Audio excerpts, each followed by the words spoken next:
चुनाव होने जा रहे हैं, तैयारियां जोरों पे लगी है। बीजेपी की 9 सीटों पे दावा है कि वो 9 की 9 सीटें निकालने जा रही है। उपचुनाव को किस तरह से देखती है? सपा की क्या तैयारी है? मैं समझती हूँ बीजेपी का दावा तो ये भी था कि 80 में से 80 निकालेंगे। तो जिस तरह पहले इनके दावे फेल हुए हैं, मैं समझती हूँ चुनावों में भी ये सारे दावे फेल ही साबित होंगे। जैसे एक योगी जी की 9 सीट पे प्रतिष्ठा दांव पे लगी हुई है, वहीं योगी की दिए गए बयान जिसमें बोल रहे हैं वो बटोगे तो कटोगे, महाराष्ट्र तक गूंज रही है। महाराष्ट्र में पोस्टर लग रहे हैं उनको लेके। क्या लगता है कितना प्रभाव डालेंगे चुनाव में? मैं समझती हूँ उत्तर प्रदेश की जो लोग हैं वो इस बात को समझ गए हैं कि जो मौजूदा सरकार है वो लगातार अपने इस तरह के बयान से लोगों का ध्यान भटकाने का जहाँ उन्होंने काम किया है पहले भी और लगातार करेंगे। लेकिन आज जो युवा है वो केवल चाहता है कि उसे रोजगार और नौकरी मिले। आज जो हमारे उत्तर प्रदेश की बेटियां, बहुएं, बहनें जो हैं वो चाहती है कि बेटियों को सुरक्षा मिले, और हमारे जो किसान हैं वो चाहते हैं कि उनको खाद मिले, सस्ती बिजली मिले।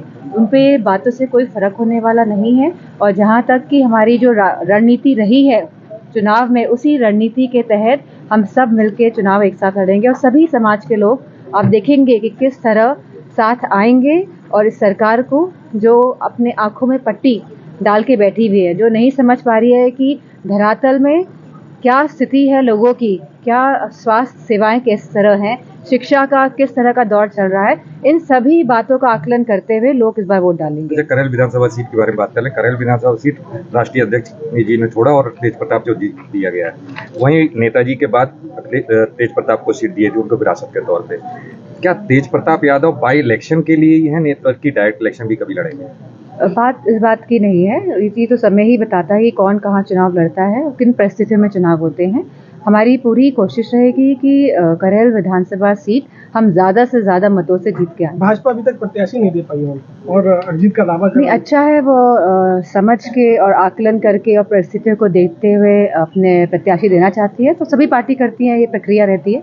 अच्छा, एक आखिरी सवाल मैडम, कि चुनाव में देखा जा रहा है, पिछले 2 चुनावों को देखा गया है कि एजेंडा कहीं नहीं मिल रहा है, विकास की बात नहीं हो रही है, धर्मों के आधार पे चुनाव के।